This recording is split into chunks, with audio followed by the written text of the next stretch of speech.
Hi there. Welcome to another edition of the Akashic Swan guidance into the week of August 30th through September 5th, 2021. So we're moving from a 13 universal month to a 14 universal month. September is a double 5 month because of the fact that we're in a 5-year and we're having a 5 universal month. There is going to be a movement towards change because 5 is about change. It's about the gathering speed of how we choose to engage with freedom. And the month of August has been one that has forced us into what you might think of as a passage of death in order to be reborn, reformed, renewed in some way. And it could have been, and might still be, very painful because that's just the nature of the way it is, that our transformation is happening through difficult circumstances sometimes. Death is painful in whatever way it shows up. But this month of September is going to bring us to life in a new way. We will have the opportunity to be relit in new ways. So I think it's pretty exciting to move through this passageway. I'm Jen Deshen, jendeshen.com, Akashic Swan Guidance, and I'm using the Illuminating Journey cards that I created with the guidance of the Akashic Records. So let's see what the cards have to say.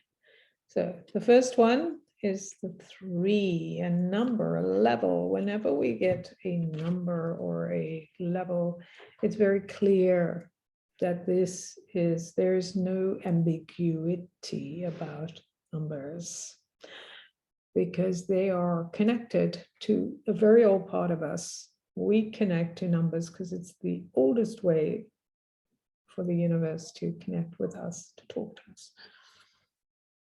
The symbol of the 3, it can represent many things. It does represent the 3rd number, which is the child. It also represents curiosity, joy, the willingness to seek beyond what we know because we are open to learning new things. And I want to be very clear about this idea of being open doesn't mean I just take on anything, right? How we are truly open is when we have knowledge of who we are and knowledge of what we're choosing. So while we're open to things, we're not just wide open taking in anything, but we're choosing the things that we are following for whatever reason that we're doing it. So we have our boundaries in place. And as you move the number around or the level, to think about what the shape represents. And I often see it as a key or, the top of a key or Mickey Mouse head, if that's your thing. The curiosity, the willingness to explore, to go beyond where you've been, take the adventure, have fun. Lightness of heart that comes with it. There's also something very interesting that strikes me today, which is the way that this double 3 or this curved shape, which could be the breasts of a woman. It could also be a place of enclosure, a place of safety. And safety in the way of, I know who I am, and I know I have this curving around me, or the breast of the woman, like the idea of the mother's milk, the mother's breast, the idea of being heart to heart in a place of true safety, which is essential to feel that on some level in order to go forward and to be curious and to take risk. And yellow is the color of our 3rd chakra, which is about the empowering ourselves in the sense of feeling that courage, that curiosity to venture forward, being open and yet certain of or becoming clearer about our boundaries. The second card is the Soul Portal, number 5. And I find that really interesting that we have this opening, this kind of joyous burst of sunshine, opening us into the key, into the knowledge, the awareness, the curiosity of who we can become. And then we have the Soul Portal 5, which re-emphasizes what I talked about, being in a 5-year, entering a 5 universal month. So it's definitely a very interesting card. The title, Wandering into the Maze, so choosing adventure over inertia, exploration, travels into magical spaces. So this really is an alchemical moment for us to move beyond where we've been, move beyond conformity, move beyond fitting in, to really understanding who we are, the being, whether that's you or something that's guiding you on a circular bed of rose petals. Very high frequency, the energy, the scent, the knowledge that it gives us of being in that place of wisdom and willing to take that journey. The labyrinth, the maze, entering into a maze, being amazed by the opportunity, knowing we can't see ahead, but we are traveling into the unknown, knowing ourselves or learning more about ourselves. And the labyrinth or the maze, which connects us to our wholeness, meandering on a purposeful path, which is so powerful. This symbol right here, the web of weird, which was said to have been created by the Norns, the 3 Norns. These are Viking beings. So this is kind of the web of destiny. Everything's linked to everything else. And so there is that sense of we are on a destined path, that this is the time to take those risks, to move beyond what has been known, and to get to know ourselves with greater willingness, greater ease, greater joy, remembering this here, knowing there is adventure, there is movement, there is, yes, risk, but also the whole point of all of this is to know freedom. 5 is a number that stands for freedom. It is a number that invites us to connect deeper to the essential self, to the soul, to the spirit of what we might call God or goddess or the universe, whatever that is. It is knowing ourselves in the spirit of God and being that creator being in our own form, right? Like the curiosity of the universe wanting to know itself through us is what is expressed at this time, and what this card is showing us, right? This idea of curiosity and the willingness to go beyond. Here we have the pomegranate. Some say in the tales, the Bible tale, that the apple wasn't an apple, it was a pomegranate. And the seeds of the pomegranate, so powerful, right? In the kind of, in that energy of becoming more aware and making those choices when we are pushed out into the open. And we need to follow a path that is our path.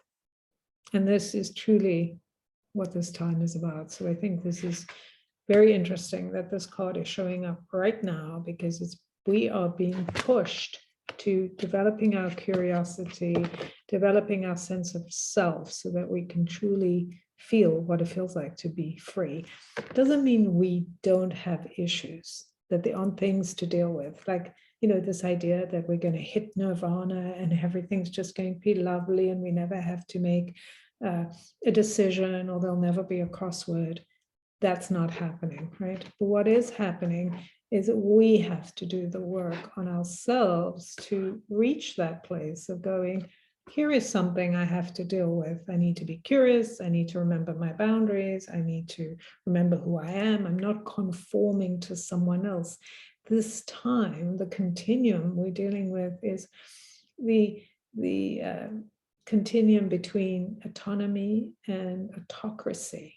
and which is the one. Like, how do we find our balance in a place where some are demanding that we give up everything, or we're demanding they give up everything, and realizing, no, true autonomy, true freedom comes when I can meet you where you're at, and I don't need you to change, but I'm also not going to become who you need me to be. I'm still going to be who I am, and I'm going to become more of who I am. Not in a rebellious sense, but in a true sense of knowing, which then empowers us to work with others and to create this collective we desire. We desire to be effective in the collective, right? And we do that by knowing our individuality and finding the connection with others through that, because we're not afraid to have conversation, we're not afraid to be curious, we're not afraid to step forward. And we're doing all those things. Oh, we're afraid, and we do it anyway because we know it's essential. And the third and final card is the key. So I find this super interesting on a couple of levels. One, because the first card I mentioned reminds me of a key. It also, because it covers the 3 different types of cards in the deck. And I always love that, because I think that's such an interesting message from the universe when that happens, from the Akashic records. And then also, because the pink heart, the key, and then wanting to look at this idea of what the key is. So when we have one of the tools, which the key is, it is indicating how do we get from one place, this idea of almost, this childlike energy and wanting to explore, and perhaps our fear around exploration, like what's going to happen? How am I going to feel safe? How am I going to get to that next luscious place without losing my autonomy? And so the essential element, the key, which shows us what does that key do for us, knowing we have to, either the key is available to us and that we need to now go, okay, here's the key and I'm going to use it, and I haven't been able to use it before. Or perhaps looking for how a key, or what the key is, to get us out of the boxed in place we are, where we're feeling like I'm confined and that I don't have a way to go forward. And going, yes, I do. I need the key. What is the key? Or what does it fit? Where does it go? How does this move me from a place of curiosity and new expression, or wanting to be joyful and expressive, to actually taking the path that will bring me what I desire, bring me to being expressed? How will the key bring me there? So it really is a puzzle in a sense. I think last time we talked about the idea of being riddling, like how do we find the riddle? And this is more of the same thing. How do we become the energy, or how do we become the key, or our actions become the key? So we're truly walking that path, discovering new things, being absolutely amazed by life, and the joy and the wonder of this is what it takes to be expressed, to feel joy, to be curious, is to take certain action and to ask certain questions and to be there, so that the key unlocks and that all these spaces begin to boom, boom, boom, everything opens up to a different experience. I'd love to hear what's coming up for you, how you feel about this time, if you have any questions. I'm Jen Duchenne of jenduchenne.com and Akashic Swan Guidance. I am creating a program, a certification program for using the Illuminating Journey cards that will be starting probably in middle of October, middle to late October. So if this is something you're interested in, let me know. You can contact me through my website, or jen@jenduchenne.com. And I will see you next time.